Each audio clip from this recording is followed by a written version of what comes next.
habiendo visto un poco la diferencia entre el tiempo que estudian los paleontólogos y el tiempo que estudiamos los arqueólogos, y volviendo a la ciencia que habíamos descrito inicial de la arqueología como ciencia que estudia los restos materiales de la actividad humana en el pasado, buscamos también esas cápsulas de tiempo, esas evidencias materiales, o sea, todo lo que dejamos en nuestra actividad, en el medio en el que estamos, en el medio natural, y estas evidencias o estos objetos también se conservan en la tierra, igual que el fósil que veíamos de peces. Aquí también se forman capas según va pasando el tiempo. Esto se llama estratos, ¿vale?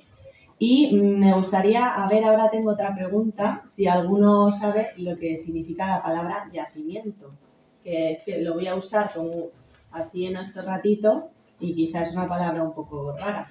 Yacimiento arqueológico, ¿qué es?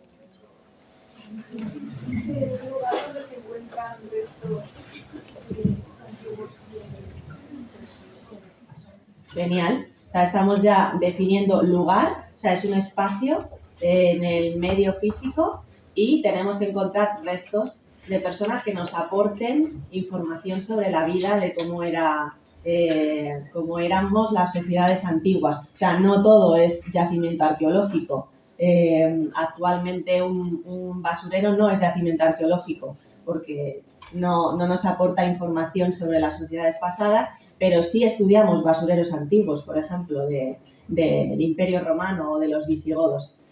En todo caso, para aprender un poco cómo se forman estas capas o estratos en la Tierra que se van depositando con el paso de, en este caso, no millones de años, sino miles, hay que entender el proceso en el que nosotros, cuando vivimos aquí arriba, por ejemplo, generamos una serie de estructuras que pueden ser nuestras casas, nuestros refugios, abrigos de roca, hacemos fuego además para calentarnos y luego se derrumba, ¿no? La vegetación empieza a comerse, si dejamos abandonado ese espacio, se derrumban estas estructuras, estas casas, comienzan a cubrirse de vegetación y entonces se creará una capa que lo tape y que lo selle.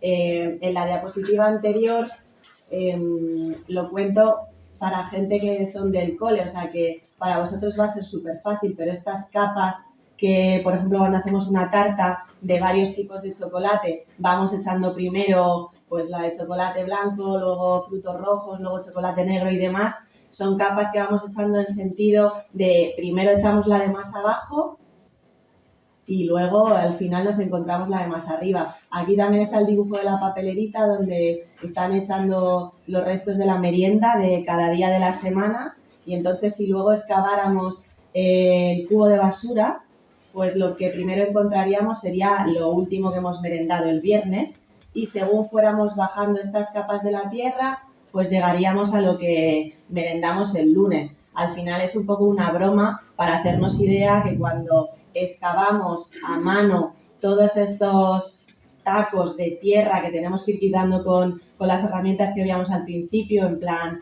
picos, palas, carretillas, cubos, catalanas, o sea, así cogiendo toda la tierra, estamos quitando primero los objetos, nos vamos a encontrar los más recientes y según vayamos profundizando en estos estratos, en estas capas de la tierra, llegaremos a lo más antiguo. ¿Tenéis dudas sobre esto? Al final, la arqueología trabaja basándose también en otras ciencias y este principio, que se llama principio estratigráfico, viene de la palabra estratos, ha sido un poco raro. El principio estratigráfico viene de la geología y es para conocer este sistema de superposición de capas, ¿vale? O sea, los principios básicos cuando nosotros llegamos a un yacimiento son esos. Los estratos de tierra más profundos serán los más antiguos, los que encontramos primero más superficiales, más modernos. Esta acumulación tiende a ser horizontal, o sea, tiende a quedarse en este sentido, pero las fuerzas de la naturaleza, que a lo mejor habéis estudiado ya en biología y demás, las presiones de la tierra, y bueno, hay un montón de elementos, como también puede ser, por ejemplo, una riada que ahora estamos viendo, ¿no?, en las noticias. Pues hay cambios en estos estratos y entonces digamos que se va convirtiendo la profesión en una actividad detective en esas capas, pero que es más compleja porque a veces no las encuentras exactamente en orden.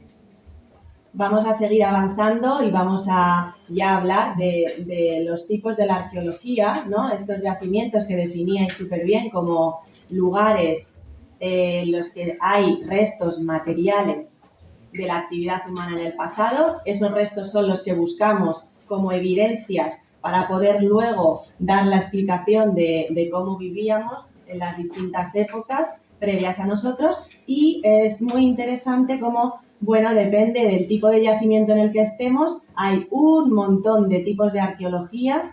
Ahora no podríamos hablar de cada una, pero si alguno tiene especial interés en saber sobre alguna de las que nombre, pues podéis hacerme alguna pregunta. Yo, por ejemplo, he trabajado desde arqueología urbana, como puede ser este ejemplo de aquí abajo, en Tres Cantos, haciendo seguimiento de una obra. En esta zona, por ejemplo, es cronologías prehistóricas, o sea, de los inicios de estas sociedades nuestras en el pasado, y estamos excavando fondos o hoyos que excavaban estas comunidades prehistóricas, y es muy diferente. Así, por ejemplo, trabajamos en yacimientos como este del Boalo, en el que llevamos excavando varios años, donde es una iglesia visigoda, ¿no?, que es el siglo VII, o sea, mucho más reciente.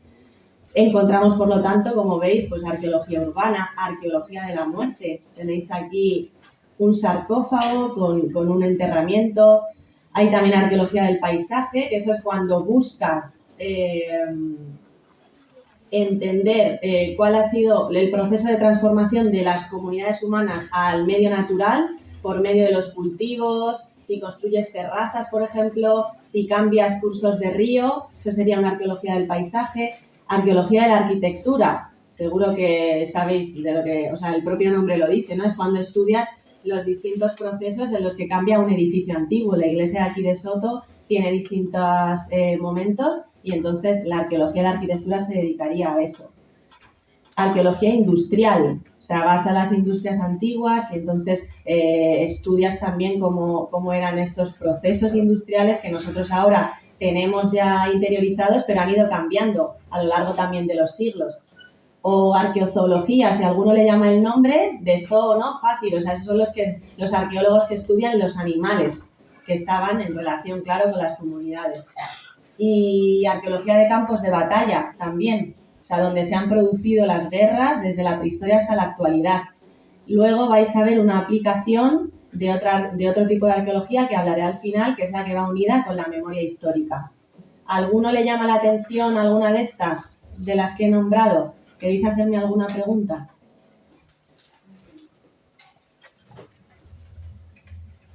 Continuamos, pues. Bueno, ya como para ir un poco terminando, contaros por qué la arqueología es una ciencia. Tiene que seguir el método científico, y eso significa que se estudia el contexto, nos hacemos preguntas y luego a partir de ahí empezamos la investigación para ir respondiendo a esas preguntas que nos hayamos hecho nosotros, que nos encarguen desde la universidad, o preguntas que te hagan desde un ayuntamiento de quiero construir en esa zona, ¿puedo? Pues es otra pregunta, entonces hay también que resolverla e iniciar el mismo proceso de investigación.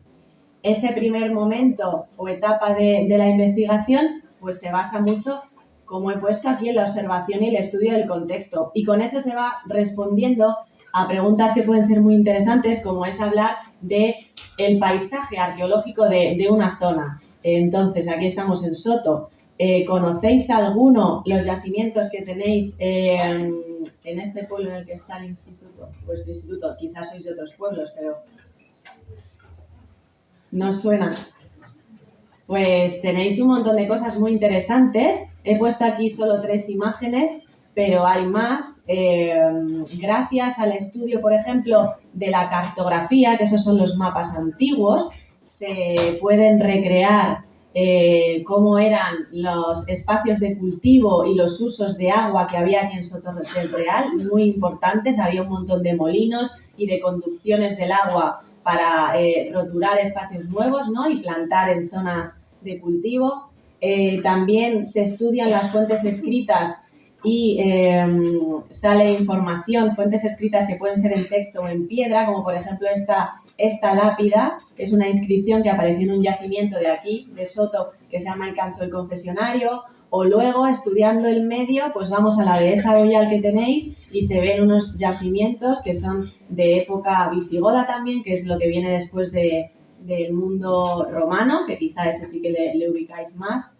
Y tenemos también cosas de la prehistoria, por ejemplo, este bifaz, ¿no? Estos elementos que conocéis hechos en sílex, ¿conocéis esa materia prima que se usa mucho en la prehistoria para hacer las puntas de flecha, elemento de corte, ¿no? Entonces, estas piedras trabajadas nos están hablando de los primeros momentos de ocupación del territorio en el que estamos nosotros ahora. También utilizamos algo que luego vais a ver reflejado, por ejemplo, en la exposición, que es sobre las fuentes orales. O sea, hablamos con las personas mayores que tienen recuerdos de sus mayores y obtenemos información sobre el espacio que queremos investigar. La toponimia, ¿alguno sabe lo que significa? Los nombres de los lugares, eso es. Vienen muy bien porque suelen reflejar los usos que había antes en ese espacio. El yacimiento que antes veíais en una de las diapositivas, que se llama El Rebollar, su topónimo en un mapa topográfico antiguo era Cerrillo de la Ermita, y tú ahora ibas y no había absolutamente nada, pero te estaba dando información que podía haber una ermita anterior, y cuando excavamos, en efecto, encontramos allí una ermita que estaba tapada, ¿no?, dentro de esas capas o estratos de la tierra. Y sí. ¿Cómo os podéis guiar de lo que digan los mayores? Bueno, está bien esa pregunta. La cosa está en que, claro, no utilizamos solo lo que nos dicen los mayores, sino hay que cruzar datos de un montón de fuentes. O sea, aquí en este momento de estudio del contexto, miras los mapas, hablas con los mayores, ves los nombres, estudias el medio físico, y ya luego vendría ahora la otra parte, que es ya cuando empiezas a recopilar evidencias. Entonces, el hablar con los mayores da mucha información que a lo mejor puede estar alguna trastocada porque se nos haya olvidado o haya sido una leyenda que se ha ido contando de unos a otros y quizá era inventada, que eso a veces ocurre, ¿no? Tradiciones orales, pero luego ya viene lo que es recopilar las propias evidencias, viene el trabajo de campo. O sea, ahí ya cuando nos ponemos las botas de monte o cogemos las carretillas, las palas y demás, y ya vamos al propio yacimiento, y eso que antes te han ido contando y has ido mirando en textos o has estudiado en mapas, hay que buscarlo en la realidad. Y está muy bien también en este apartado el uso que hay ya de nuevas tecnologías, que algunos seguro que las conocéis, el uso de drones para fotografía aérea, por ejemplo, teledetección y LIDAR, que lo que hacen es emitir ondas a la superficie para generar unos mapas, como este que veis aquí, de colorines en los que, no sé si distinguís muy bien, pero se ven ya las estructuras de una ciudad maya que se llama Taikal, y eso con la vegetación, con toda la selva, no estás distinguiendo desde el aire los restos de las pirámides mayas, pero con el uso de estas tecnologías como el LIDAR, pues se consigue, el sensor consigue detectar los cambios de terreno y de elevación y entonces generar este tipo de mapas. O sea, esto no lo ha trabajado ningún arqueólogo, es ya directamente el resultado de pasar ese sensor con drones o con también con aviones, ¿no? Pasan con sensores que van en el aire y entonces van tomando datos sobre la superficie de la Tierra. Y luego hay otro tipo de tecnologías que utilizamos un montón los arqueólogos, que se llama georradar.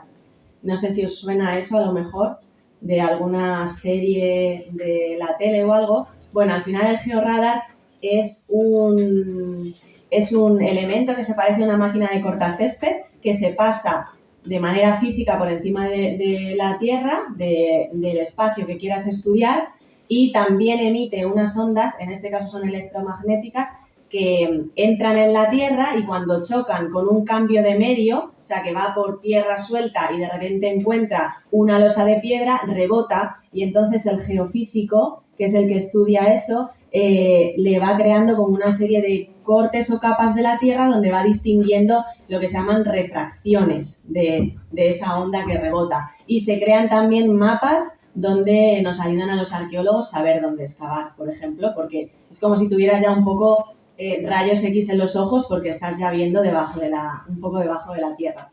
Y bueno, es cuando comienza ya el trabajo de campo, que puede ser de dos tipos, la prospección y la excavación. La prospección es cuando vamos simplemente andando, buscando esas evidencias materiales que están en superficie, porque a lo mejor hayan cultivado, hayan pasado el arado y entonces las tejas de esa casa antigua que estaba enterrada salen a la superficie. Eso los arqueólogos lo vemos y generamos unos mapas como este, por ejemplo, que es un plano de prospección de la dehesa de aquí, de Soto del Real, donde hemos ido pintando con un GPS más potente que el que tenemos todos en los móviles. Es un GPS que lleva como una vara para coger mejor las antenas, ¿no?, de los satélites y se va levantando un plano. O también ya luego viene la propia excavación arqueológica, que esa es cuando ya empezamos a quitar las capas de la tierra y estudiamos lo que hay debajo.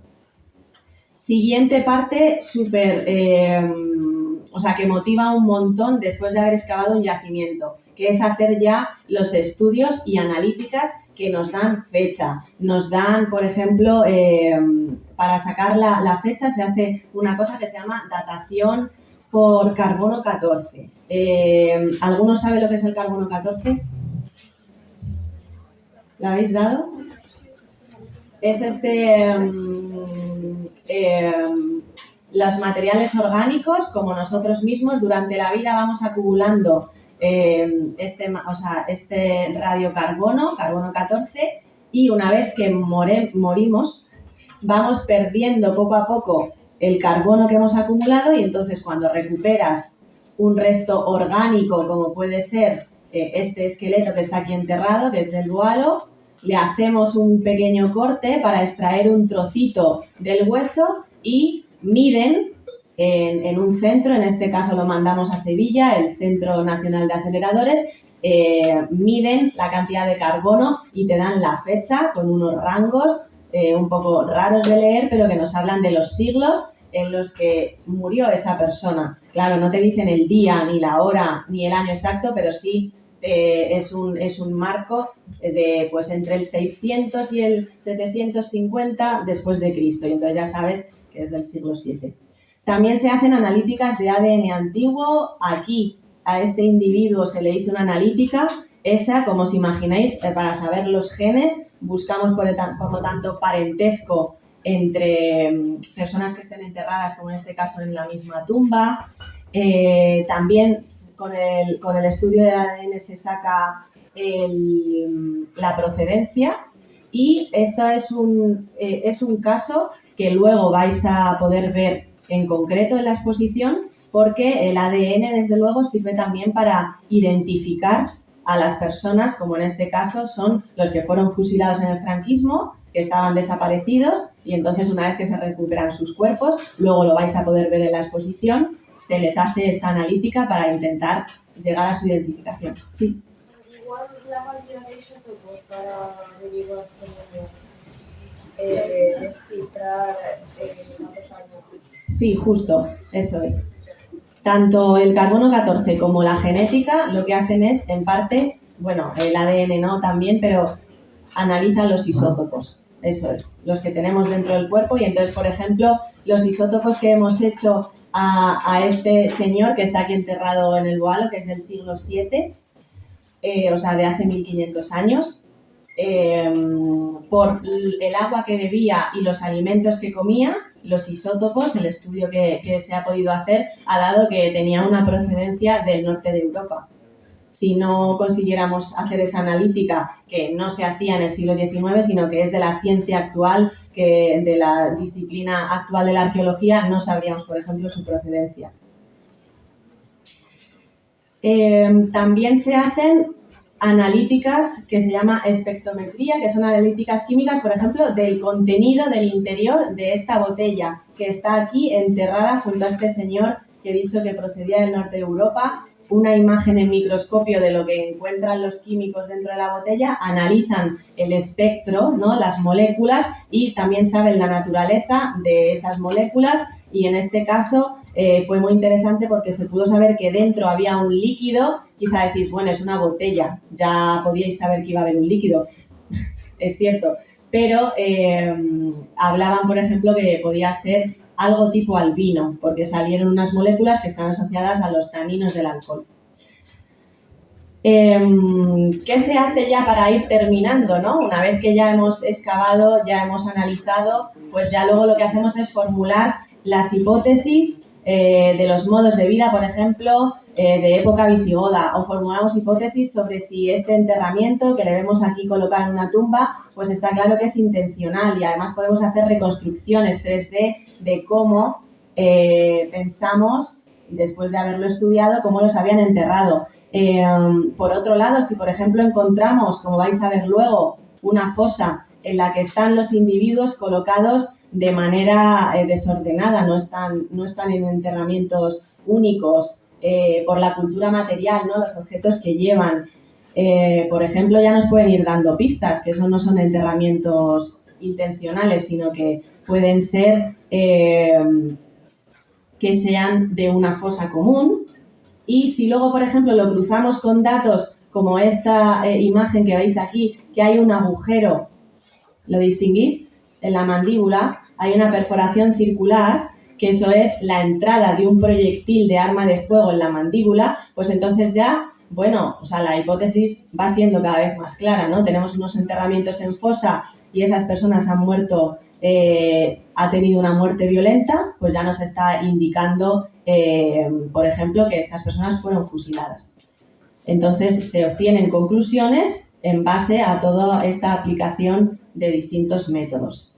Y por último hacemos cosas como esta, ¿no? La divulgación, la ciencia, al igual que el resto, debe también publicar sus resultados en revistas, congresos, o debe dar charlas, o debe contárselo a distintas personas de distintas edades, también para que en un futuro puedan ser estudiados y los datos que hemos obtenido puedan ser comprobados por otros científicos, o sea, que haya una comprobación de lo que obtenemos. Es muy importante, y con esto ya voy terminando, insistir en que el que luego contemos, ¿no?, la ciencia a la sociedad es justo lo que hay que hacer, porque el patrimonio que hemos venido viendo, sea pasado, sea más reciente, es de todos. No es solo del municipio, ni es solo, desde luego, el arqueólogo que lo estudia, sino que es un conocimiento que nos pertenece a todos, ya sea patrimonio arqueológico o histórico, que es más reciente, o incluso patrimonio cultural, que nos habla más de las tradiciones, y ya sea lejano o sea reciente. Y el pasado más cercano, que es el que luego vais a ver en la exposición, ahora en un ratito en cuanto nos vayamos, ya tiene que ver, por ejemplo, con el estudio, la aplicación de la arqueología en un momento histórico más actual, como puede ser la Guerra Civil o el franquismo. Y en la Casa de Cultura vais a poder ver una exposición y os van a contar Carmen y Silvia los resultados de una investigación en la que la arqueología ha estado de la mano de la memoria histórica, es decir, se ha buscado, o sea, la arqueología lo que ha hecho ha sido buscar, exhumar e identificar los restos de las personas que fueron represaliadas durante el franquismo, durante la dictadura franquista, en concreto en Colmenar Viejo, que eran personas que vais a ver que eran de municipios como este también y los cercanos. Entonces, el papel de la arqueología ahí ha sido investigar, pero también ha sido dar respuesta a los familiares de esos desaparecidos que habían sido fusilados para que puedan darles un enterramiento digno y puedan reparar en ese sentido su memoria. Yo termino aquí ya con mi parte de la presentación y si tenéis alguna duda es el momento, si no ya iríamos a la siguiente parte. Muchas gracias.